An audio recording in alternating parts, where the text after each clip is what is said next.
And his planeswalkers, he's got the whole curve up. You know, Liliana, Sorin, Little Sorin, and then Gideon and Tamio. Yeah. With Consecrated Sphinx topping out the curve. Meanwhile, his opponent, Chris Renner, we saw earlier. Blue-white Delver. Absolutely. And which blend of Delver was this? That is not kind of traditional, very Jerry Thompson-y. Traditional, neo-traditional if you prefer. Absolutely. With not too much variation there. We're going to see kind of a classic, like the hero being the non-Delver deck versus the Delver. Now, at the Invitational, Shaheen lost in a matchup like this, and if you watch Shaheen's matches, Shaheen kept, as I like to say, loose keeps sink ships, and Shaheen said that he basically kind of pulled a very classic 5-match. 2 of his losses were losses that he believes should not have happened if he had not been as loose as he was. I actually predict that Joe is likely to 2-0 this one. Just because on matchup, it's just these Esper decks are just so well positioned against the Delver decks? Absolutely. Interesting. And the particulars of Chris Renner's deck, Chris Renner not running a Runechanter's Pike style build is unlikely to get that steal the win way.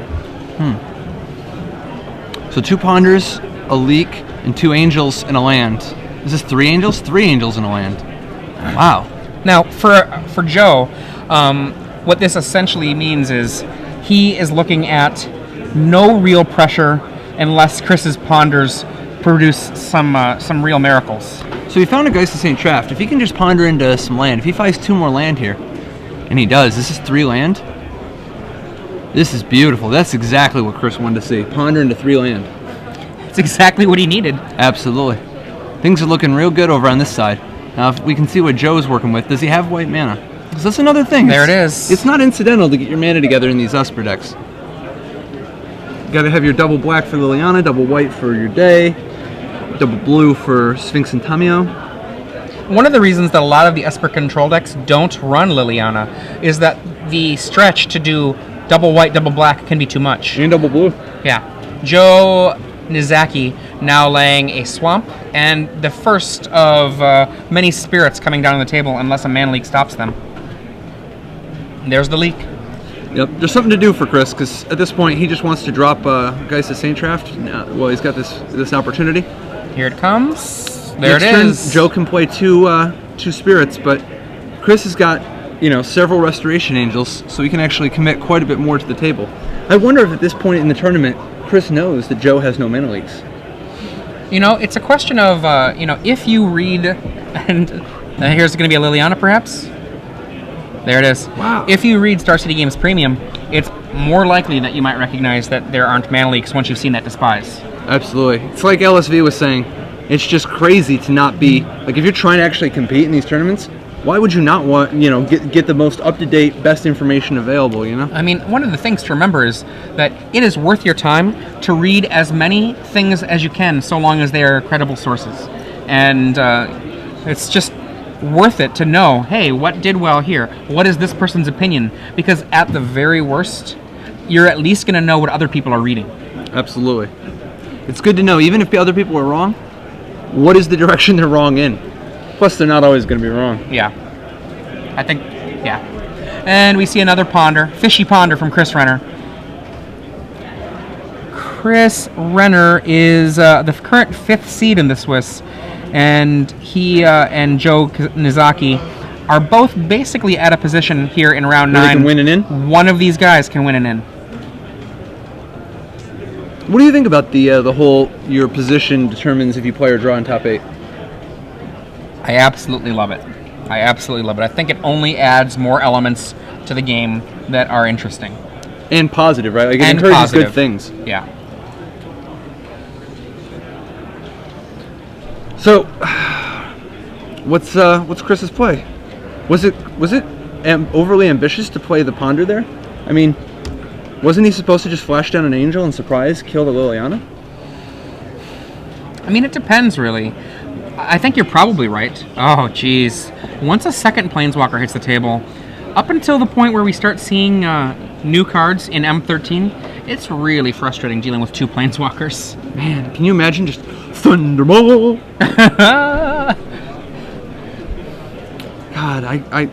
Maybe he didn't have the fourth mana. I think he did though.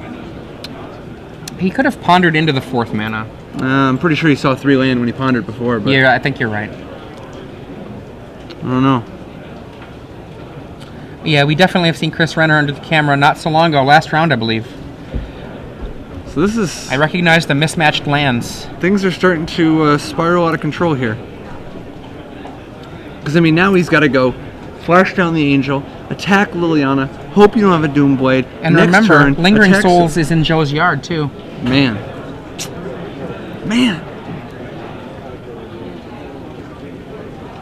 I mean, I really, really love the way that Shaheen has shifted this deck around. And I played Shaheen in an 8-man the other day, and it was kind of funny because we're both playing control decks in round 1, and he's like, this isn't when this is supposed to happen.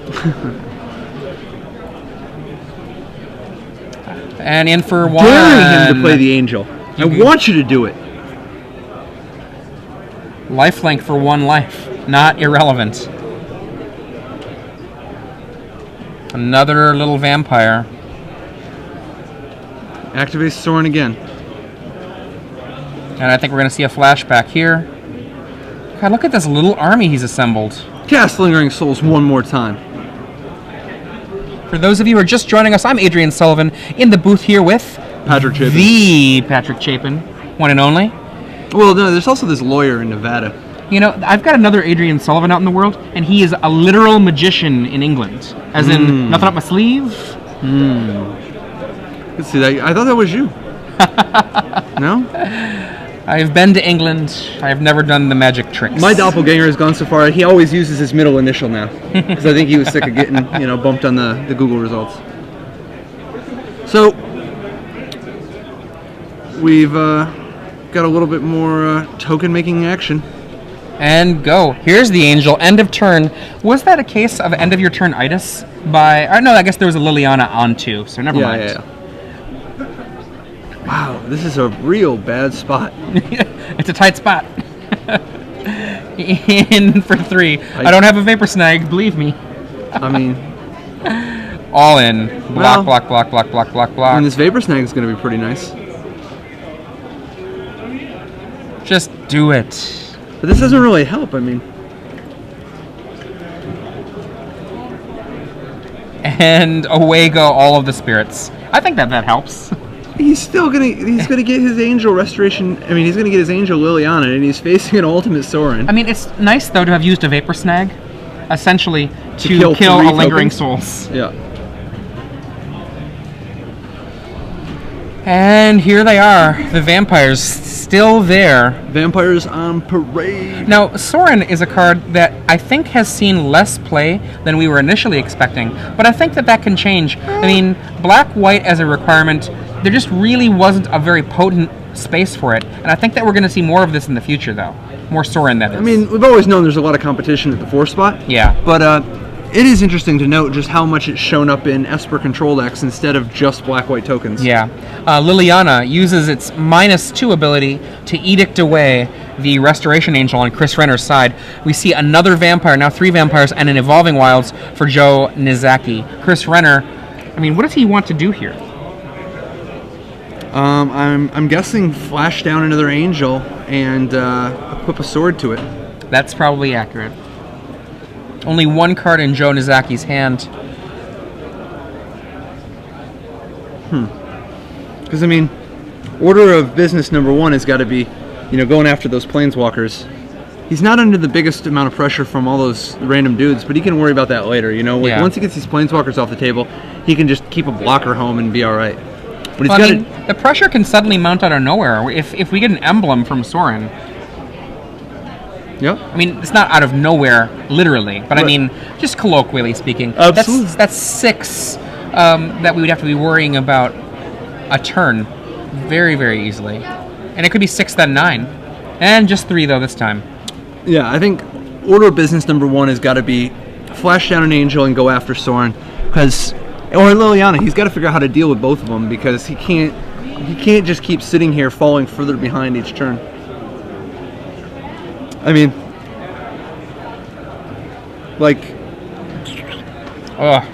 Sorin now capable of activating its ultimate ability and stealing up to 3 creatures and sticking around afterwards. Yeah. And discard, says Joe. Snapcaster on... No, what is that on Joe's side? It's not Snapcaster. I can't tell. A discard and a discard. I literally can't tell. There's the first piece of the puzzle. The Restoration Angel at the end of the turn. Let me read this card. It's pretty good.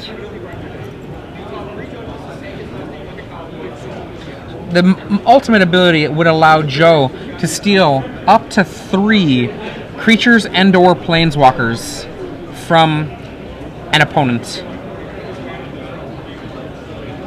Probe your hand. What you got? I'm guessing a day or a terminus of some sort. If it's Tragic Slip, sure, another removal spell. So this is an opportunity here for Chris. Can he do something dramatic? And I guess it's just attack Liliana. Huh. He's got a Vapor Snag in his hand for the Angel. Should Sorin... He's, yeah, if Sorin tries to ultimate, then, you know, Vapor Snag will come in handy. Liliana down. He's a mana short. He's a mana short of being able to do it all at once, yeah. If you're Joe, do you ultimate here? Depends on what he draws. Fair. I mean, there's a lot to be said about just pick up the emblem and crash. I mean, these vampires are disposable. And there's not a blocker in the way. And so if he Chris, goes, he'll have Chris down to 4 with 8. Oh, there's the emblem. Yeah, that's what I mean. It's just Chris has too many problems to just hang out. You know, this way he's at 4, and he's going to need to produce 2 more blockers just to not die. To say nothing of the fact that there's going to be another Sorin emblem next turn if he wants. Now remember, these vampires do have lifelink. Yep. I mean, Joe's way behind in life. Vapor Snag 1 of them, it looks like. Absolutely. But even that... Vapor Snag 2 of them. Okay. Or is it just the one? Okay, just the one. Okay, he just repeated the snag motion to make sure it happened. No, and I respect that. So, dropping to 6. And to think twice. Sure. More business. Keep it going. Forbidden Alchemy and Think Twice just give Joe... Now, he doesn't have as many as some people, but he does have that little extra bit so that in these attrition-y type situations... Alright, packs it in. Can't beat the board. Yeah. Now, if I'm Joe Knizacky, I board out at least one of these Tamayos. Tamayo, great card. Not great against Restoration Angel. Either 1 or 2 of those Tamayos come out. Let's see, what else? I'm not a big fan of Think Twice in this matchup, but a lot of people like to keep it in. And what are the cards you actually want? Curse is not terrible, Ratchet Bomb is good, and Batter Skull is acceptable. Yeah, I mean, I like the Curse hold, but don't love it. Ratchet Bomb is the card I really like. Yeah, I mostly just want the 3 Ratchet Bombs. I could go either way on Batter Skull. I don't think you want it, though. I think he's going to just want the 3 Ratchet Bombs and the Curse. I think he's going to want to cut, like, Terminus. He might want to cut Mortar Pod.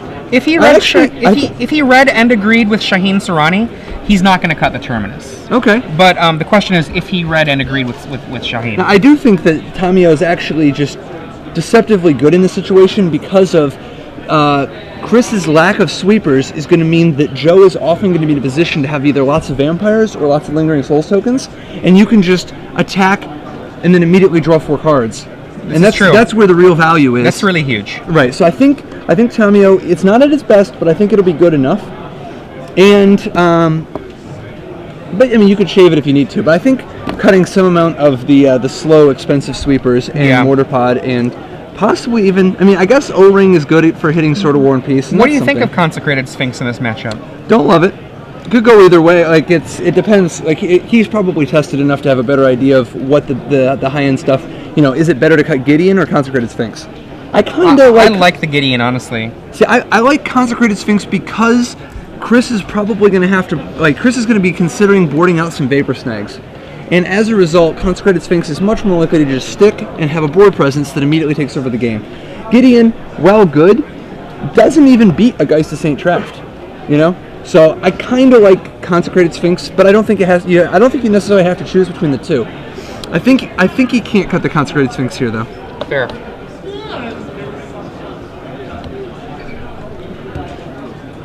What do we think we're going to see from Chris Renner?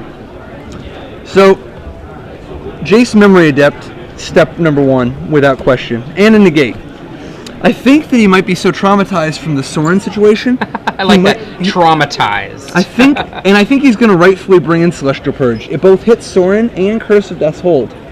And in a pinch, it does a few random other things, like occasionally kill a germ. But for the most part, it's and Liliana hits Liliana too. You know, and that's going to be really good. Unfortunately, he only has 1. He's got a lot of timely reinforcements, and I know that a lot of other people were playing a few more purges instead of relying so heavily on timely. But now that he's here, I think it's got to be just the purge, the negate, the Jace, and the dissipate, and possibly just more Gideons or something, just to have more threats. He's going to be taking out Mutagenic Growth, Dismember, both Gut Shots, and Divine Offering, and some number of Vapor Snags. So he's probably going to actually bring in the Gideon Juras just because he's got nothing better to do. I actually think the other thing I like about the Gideon Jura is that it's a way in a deck with potentially a lot of Planeswalkers to KO another Planeswalker in the form of the Gideon Jura. Absolutely. Like, you know, one great answer to Gideon, because Gideon can be a very hard card to answer. One great answer can be Gideon itself. It's also a great way to be able to commit more to the board without setting yourself up to get blown out harder by Day of Judgment or Terminus. But I do think that while this matchup seems to favor Joe game 1, I think that the edge is cut down a bit after sideboarding, because I do think that Chris gains more because he gets to take out all these awful Phyrexian mana cards, you know, like Mutagenic Growth, Dismembered, Gut Shot, and he gets to shave stuff like Divine Offering and Vapor Snag and replace it with A+ hits like Jace Memory Adept, Negate, Dissipate, Celestial Purge. Overall, definitely going to say that Chris is going to close to equalize, if not equalize. Although he is down a game, so it's going to be an uphill battle.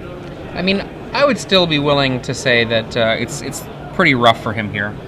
Having to win 2 as opposed to having to win 1, even if it was a 50-50 matchup, is rough. Yeah. Afterboard. Ponder turn 1 from Chris Renner. Now, he's looking for some early pressure, because the best thing he can do is play a variety of threats. He doesn't have a lot of Planeswalkers, so it's not like he can do much more than creatures, but what he can do is play out things like Delver that has such a high, you know, damage per second, and Geist of St. Traft, same thing, and or Snapcaster Mage, so that he can commit more to the board while still digging. Yeah. Now, just from a mathy perspective, if it's a 50-50 matchup after board, that still puts this at a 75-25 for Joe Knizacky. Absolutely, and one of the 2 games he's going to have to be on the draw. Yeah. If he's going to pull it off. For Chris, anyway. I like how Chris there is, with no potential miracle, playing as though there's the miracle possibility. I think essentially just trying to normalize his draws so that looking for a miracle never looks like you're looking for a miracle. Absolutely. That's what a number of us have been finding, is that you have to just get in the habit of this is what you do. You look at your card and you put it in your hand. That's one of the things one of my only minor complaints about Avacyn Restored is that physicality aspect to Avacyn Restored. And we have a cut here after the Evolving Wilds fetches that swamp. So happy that Evolving Wild is in. Me too. In the set. Plus, but it's in M13 too. It's such a fair fetching card that I'm really a fan of it. A second land here from Joe, and then the Ratchet Bomb we were talking about. Ratchet Bomb's just such a great answer. It gives you ways to fight Delver early with a card that's still useful against all the other stuff like Moorland Haunt tokens or Geist of St. Traft or even a sword. Speaking of Moorland Haunt, now one of the things I really love about having a Ratchet Bomb in play, I can't tell you how often I've had a Ratchet Bomb in play and my opponent's Delvers just stay as 1/1s, which to my mind, I am just fine with them sitting there and being 1/1. We see a Lingering Souls dissipated. That's the best way to deal with Renner. Lingering Souls, for sure, from this position. He does need to commit something more to the board, though. He can't just sit here playing control. That's the kind of game Joe wants, and Joe's late game is significantly better. Yeah, Chris, if he tries to play a control game, cannot expect to be able to hold on to those reins for the whole time. Yep.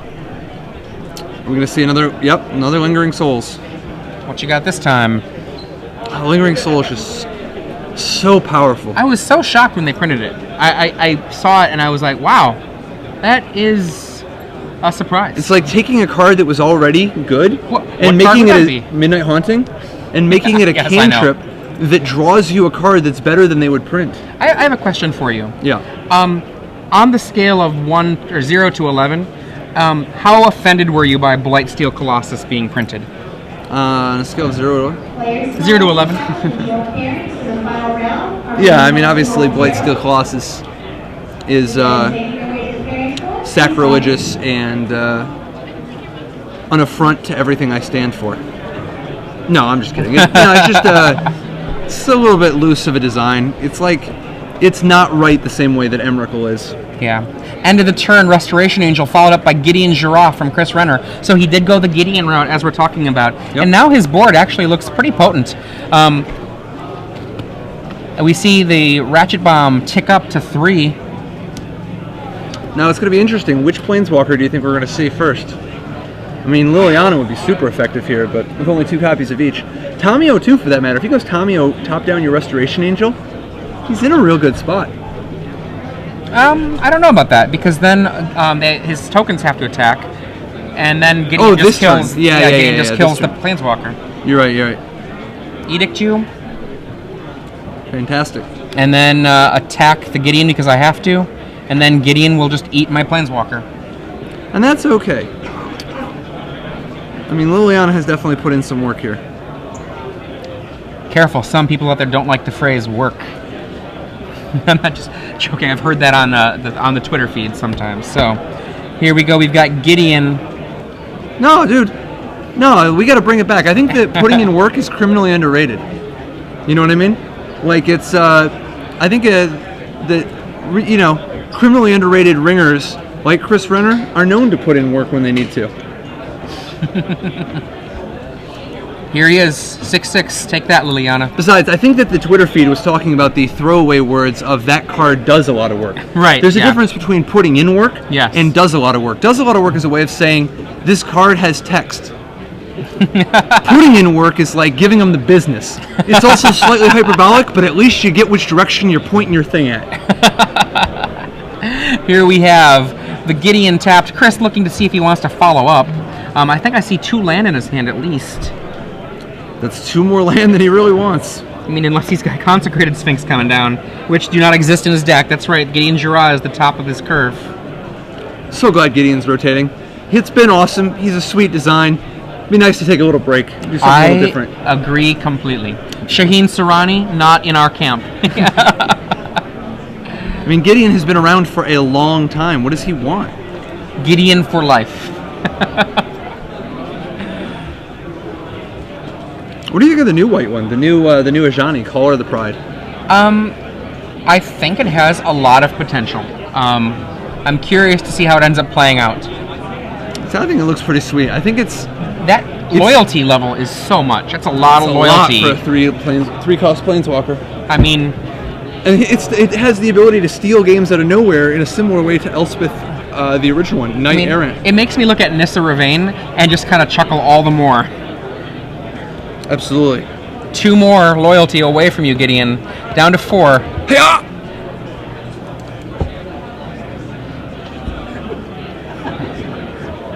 I mean, I can't remember the name of the webcomic, but there's a webcomic out there that stars Gideon. Are you talking about Lotus Cobra is evil? It might be, but I definitely have been amused by a couple of Gideon comics.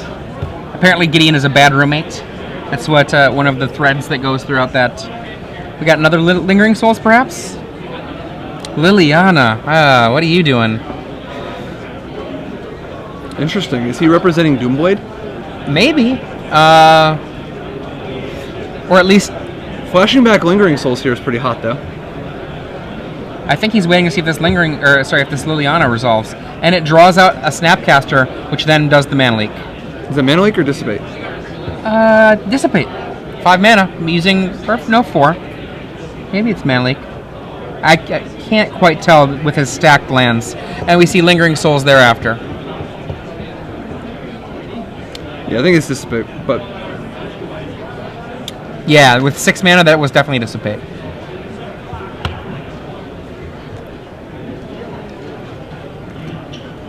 Chris peels, considers his options, decides not to miracle the temporal master yet. Gonna save it for later. It's a little too much spice for this particular sauce. Chris Renner on our right. You can see that his deck has slowed up a little bit here, using Gideon Girard to try to fight against this Esper Walker's deck. And I tell you, sometimes, I mean, I would really like Ratchet Bombs against this Esper deck. But I don't know. I don't know. What do you think about the, what is that Scarecrow guy? The 2/3 for 3? All your opponent's creatures with flying get -1/-0? A limited powerhouse. Yeah, give me the old one eye.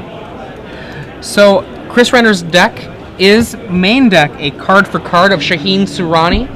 If you want to see that in our Star City Games coverage, if you go to the Invitational coverage, we do have a deck tech from the Invitational. So you can check out the coverage that's already been done on this. But great deck here from Shaheen Surani, now in the hands of Joe Knizacky. Expensive sorcery master.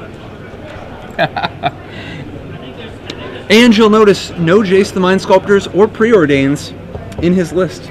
Well, I mean, he's been anti that for a long time. You'll see, interestingly also, no Ponders. Perhaps a... Now, to be fair with the whole no ponder thing, when your land come into play tap like that, it's like, you know. Having played Shaheen since the Invitational, he does have Ponder in his current build. Oh, okay.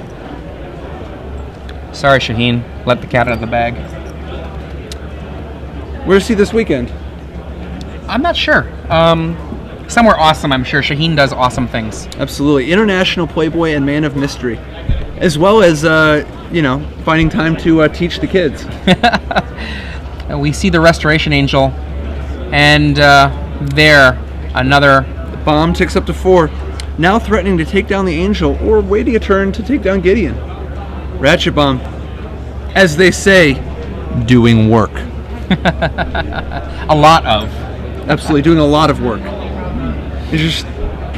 Now, is that I a mean, Gideon in Joe's hand? It's not unreasonable for Joe to crack the bomb to destroy the Angel, and then just fly in at Gideon and just kill the Gideon in the traditional way. Yep, hopefully he doesn't have a snag. Even if he does, I don't know that he cares. I mean... It's not that bad. Although the nice thing is, if you can kill Gideon here, if you can attack with everybody... So Gideon's at 6 now? Special effects. Wow. Boom, here they come, getting down to 2.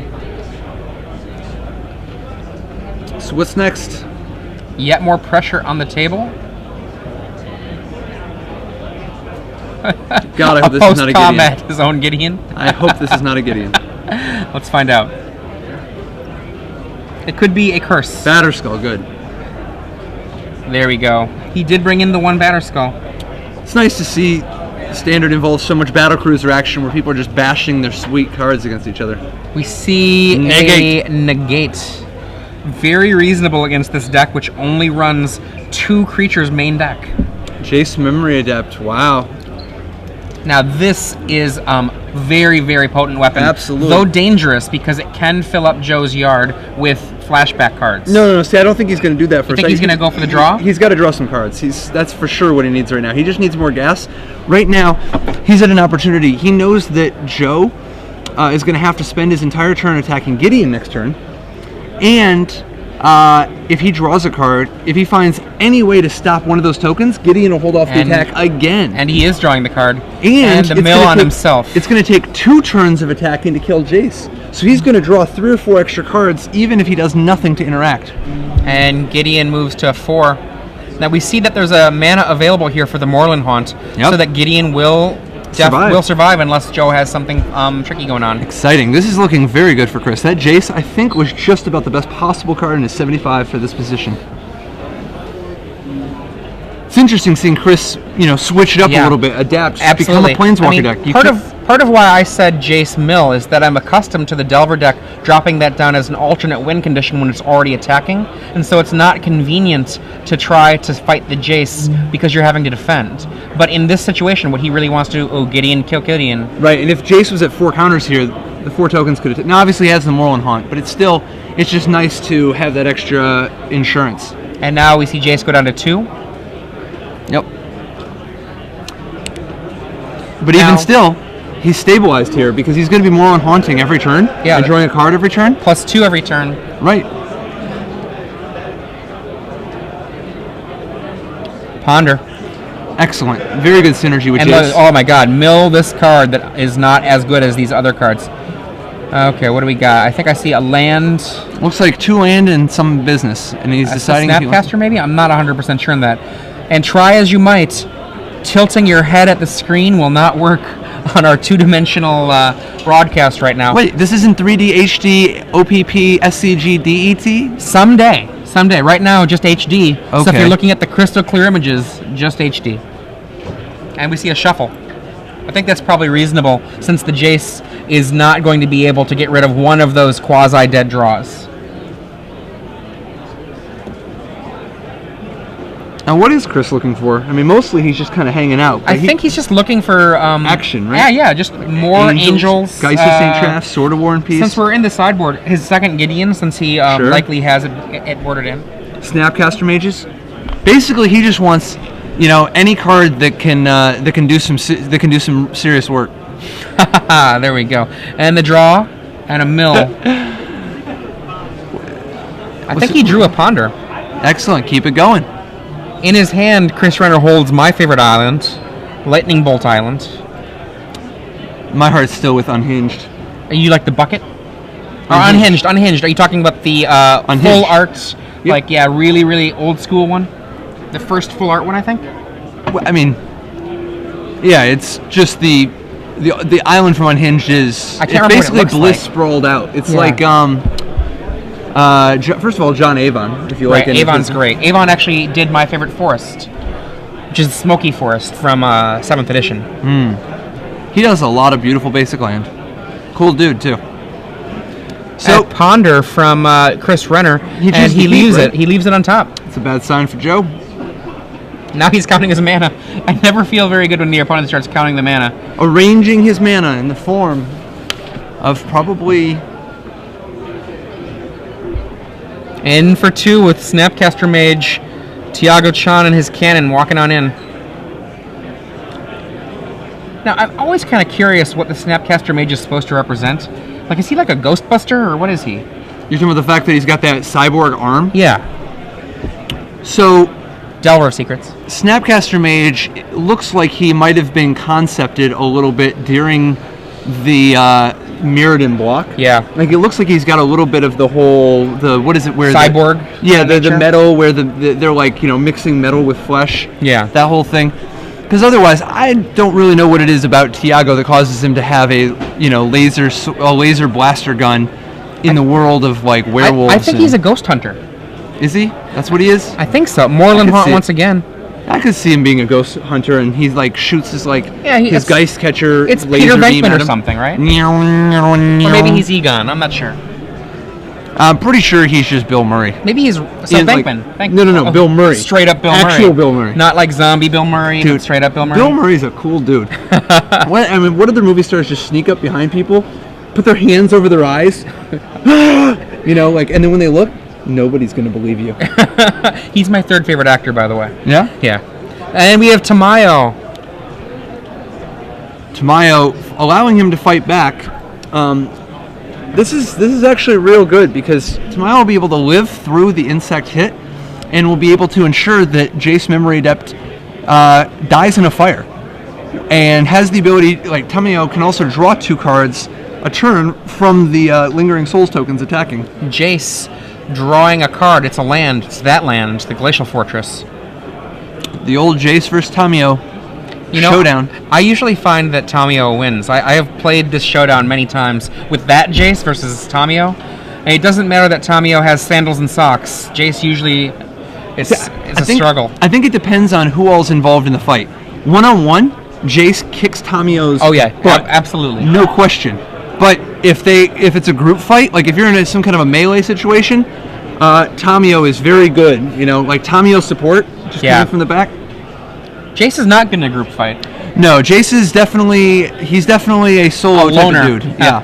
And Restoration Angel, it's going to be hitting that Snapcaster Mage most likely. We see this as a main phase play. No, this is on the end step, right? I think this is main phase because he just used his Jace. Oh, okay. And Oh, he just wants to ponder? I respect that. there we go. I can Ponder. get behind. I'm a firm believer in that. Now that angel, big body to protect his Jace. Look at the body on that one. Shuffle. If you don't see what you like. Wow. So now he's got 3 different creatures, including a couple in the air. He's got some pressure to go after that Tamio. And he's got Jace struggling to hang on. Now, Joe can take that, if he doesn't draw anything off of this ponder, Joe can just tap the Restoration Angel and ensure that Jace dies. The cost will be the loss of Tamio unless Joe has some other shenanigans. And remember, there is a Moorland Haunt, though, that is hanging out, waiting to make a spirit. You're right. So even the Tamio attack plan doesn't really work. I mean, he could have another trick in his hand. He could have, a Doomblade, or... Is this some kind of Phyrexian mana cost? Does he have any Phyrexian mana cards? There is 0 Phyrexian mana in the main, and 0 in the board. So what is that card? Oh, it's Despise. Okay. It might have been the symbol for Go for the Throat, the Phyrexia symbol from New... Does Go for the Throat have a Phyrexian mana symbol? I mean, a Phyrexian, what do you want to call it? Imprint? No, I thought some did during the pre-release, right? During that, Interesting. was it during the faction packs? Okay. But I don't know. Tamio holds down the angel.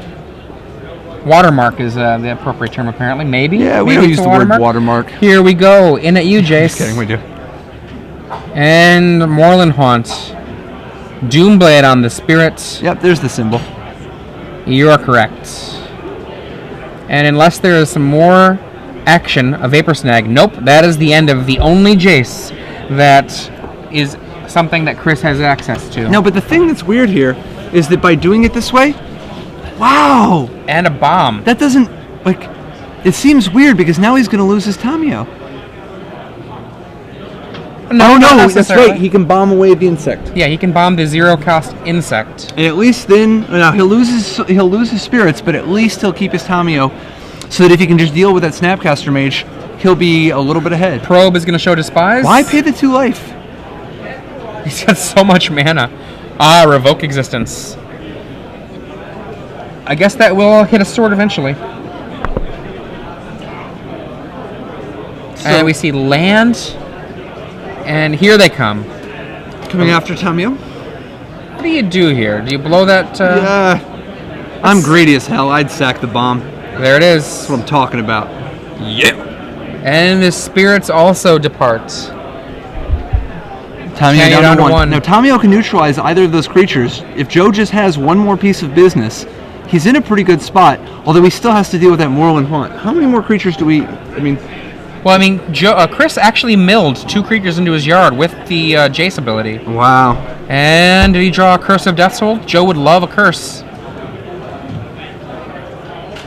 Tamio, too weak to let Joe draw cards. Oh, that's Consecrated Sphinx. If this sticks, this is a big game. Oh, Doctor. There we see the mana leak. Sorry about that whammy.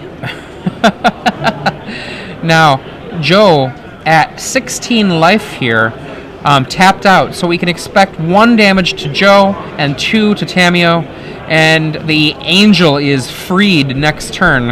Of course, Joe does have 5 potential sweep effects in his deck. Wow, committing a Geist. Joe is on a real short clock to draw Day of Judgment or Terminus. Land. Go. So we're down to, it's time to draw Day of Judgment or Terminus now. Yes. And I believe that Joe, did we say that was a Despise, or did we not know what it was? No, it's a Revoke Existence still. Okay, Revoke Existence, that's right. In for 6, 7, 8, 9, 12 damage, knocks Joe to 3.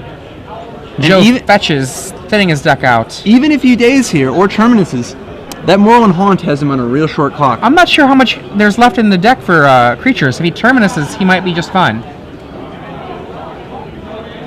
Like, he's only got... You're talking about in the graveyard? In the graveyard, yeah. Are there no more creatures in his yard? I think he's either got 1 or none. Interesting. Either way, not a Terminus. Joe says we're going to game 3. Awesome. Now, having seen Chris's approach to this matchup, if you're Joe, Do you change anything that you've got going on? We saw a Batterskull get revealed at one point from Joe. Is you were saying that you don't like Batterskull. I kind of do. No. I think Batterskull's okay. What I wonder is if he's going to keep the Revoke existence, because that's kind of a reactive card, and it doesn't really help in the situation against all these walkers and this bigger game plan. He kept the Sphinx in. Does he still want to do that? I think the Sphinx is still good. I think what he wants to ask himself is, should I take out the Revoke and replace it with a Volition Reins? He would freaking love to Volition Reins. Now, you can still Volition Reins a sword sometimes, but you can Volition Reins a Gideon or a Jace and get busy in a Burger King bathroom. You know, I have Volition Reined a Jace before. It feels dirty. And you know, that's okay. Because Jace is the type of dude, he's a real filth monger. He likes to feel dirty as he is on the inside. So yeah, basically I think Volition Reigns over, and you know, I'm sure that the textbook thing is that you're not supposed to Volition Reigns the Delver deck, and I get that, and that's cool. Well, but throw the book out the window sometimes. Sometimes you just gotta get nasty. As Brian Cole says, and I very much agree with this, that you don't sideboard against a deck. You sideboard against a player. Absolutely. Agree with that completely. Dude, where's Brian Kowal at? Where's Brian Kowal? He is working at a game company in Madison. Excellent. Yeah. Dude, that's a deck builder that it sends ripples through the community sometimes where people don't even know where it's coming from. But it just so happens that there are enough people talking to Brian Kowal that it's having an impact. Absolutely. He's actually one of those people that a lot of players don't actually realize the influence he's had, even not talking about the decks that Brian hasn't specifically defined or designed. Just him talking to people, as you're saying, like him saying, very knowledgeable this? Dude. Absolutely. Very knowledgeable. He's one of those dudes from the old school that also has the new school perspective. Like, he's seen it from at all times, you know? Despise from Joe Knizacky. And we see an Angel, Mana Leak, and Sword of War and Peace. Interesting. It's going to be pretty nasty trying to get that sword with the Volition Reins that I hope he has. Chris Renner draws a land. 4 lands still in hand. Second land from Joe. Powder Keg? Ratchet Bomb. And ticks it up immediately, not messing around. Time is short. 8 minutes Joe on playing the clock. Super fast. I love it. That's an experienced Esper control player. He knows he just has to play lightning fast. And there's the Lingering Souls. Yes. Does this pull a Mana Leak? Yes. And there it is. Yes.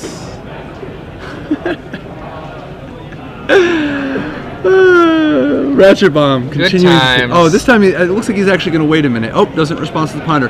Who has time to respond to things? Joe has Tamio in his hand with another Lingering Souls coming down next turn. In pretty good shape, particularly knowing that Chris doesn't really have anything going yet. Chris, meanwhile, looking for some action. He's got the sword for when the time is right, but those bombs provide plenty of outs.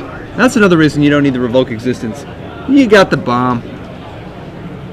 I was really pleased when I saw Ratchet Bomb. It just brought me back to all of the Powdered Keg days of old. And there we see a removal from Chris. Was that Divine Offering? Dear goodness, yes. That's actually very, very big deal that Joe did this premature activating of the keg. +2 life for Chris Renner as a result. Sorin comes down. Here's a vampire. Turbo speed. Geist. Now it's interesting that the Sorin is already ahead enough of the Geist. He can actually make another vampire and threaten to block the Geist, kill it, and have Sorin still live. Plus, he's about to drop Tamio. I really like these vampires flying in from the side, the judge just tossing them. Lingering Souls coming down. So next turn, even if Chris plays Sword of War and Peace, equips, and attacks, he can still block with just 1 vampire token. He can still block with a vampire token, and then next turn draw 3 cards off of Tamio, if he wants. Or he can just not. There is a Doomblade in Tamio, and I think a Go for the Throat in Joe's hand. Oh, I hope he goes after the angel. Make him taste it. Now remember, at the epic match between Conley And Craig Wesco, Conley's timely killing of an angel was really critical to him winning that match. Just because that angel's going to die anyway doesn't mean you have to just accept you'll take 4. You do have the choice to try to kill it or bounce it. Now Joe's got some temporary advantages. So he decides to throw a token in front of each. Keep the Doom Blade. A respectable play. Although it does mean he's not going to use Tamio to draw cards next turn. And the angel goes away. Can you imagine if the angel just stuck? Absolutely, they have that equipment in Avacyn restored. Oh, that makes me... Playing against that Unlimited has been very frustrating. And we see yet another vampire.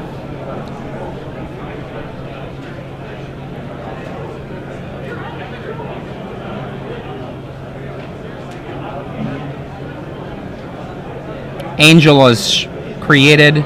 Tokens go to the yard. Joe, looking at that Sword of War and Peace, and just, it's doing so much creation for problems for Joe here. Every single time he has to throw something away to deal with it. And we see yet one more vampire. Is that a Curse of Death's Hold? It is. But first, Tamio or Curse? Who comes first? Curse? Curse. Curses. Does that resolve? I think I see a negate in Chris's hand. I could be very wrong about that, though. Flick, flick, flick. See, I think I would have just Doombladed the Angel, and then just swung back and drew 3 cards when I had the chance. But maybe he didn't have an untapped 5th land. And the curse hits. Chris now has a 3/3 Geist, and potentially will have a 3/3 Angel. Another dead vampire. Another one bites the dust. And another one's down. Another one down. Can you tell what the second card is in Joe Knizacky's hand? Oh, Tamio. He just takes it. I believe it's still Tamio. Oh, okay, okay. Thank you. Jace. Wow. Wow. Yeah, you're right. Coming from another angle. Wow, Mana Leak too. Things are looking real good for Chris. Both players playing very, very fast. Neither one wants to draw here. Another vampire. Evolving Wilds. Tamio. Tamio holds down land. So I kind of think I like to just attack with 2 vampires and draw 2 cards. Also, who taps? Well, I guess it doesn't matter. The curse stopping the Moorland Haunt. It's nice. I feel like Joe's got to draw some extra cards here, though. He's got to get something going. He can't just keep this up. He's leaking damage every turn to the Angel. And the Angel itself can actually just knock that Tamio down to 2.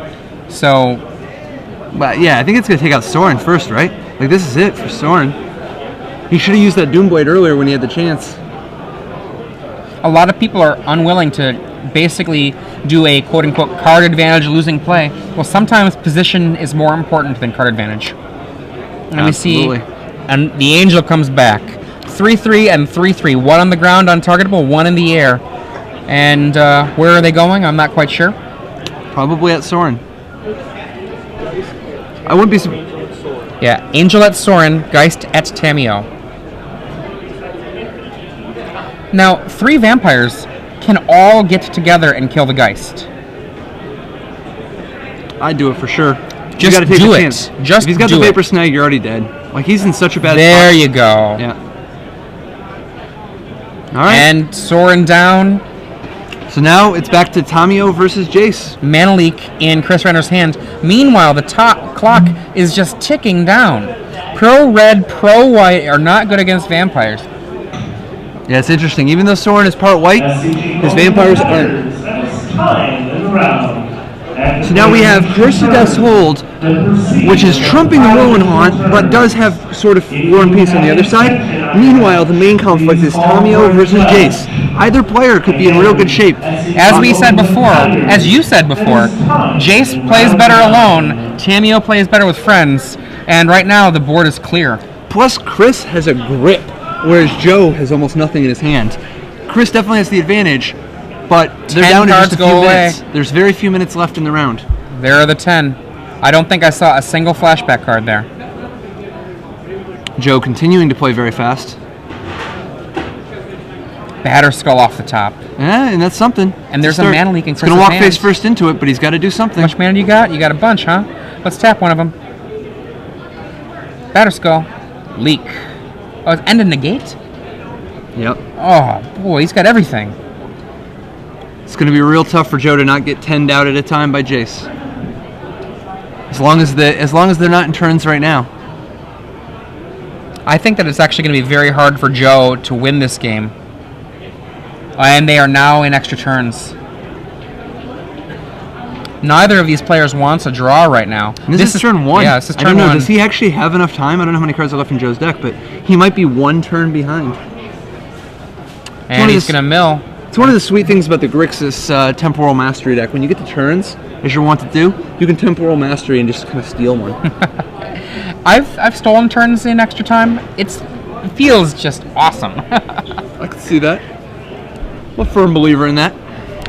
And a held down Coast still there. Joe, I'm not sure what he's looking for here. Turn 2.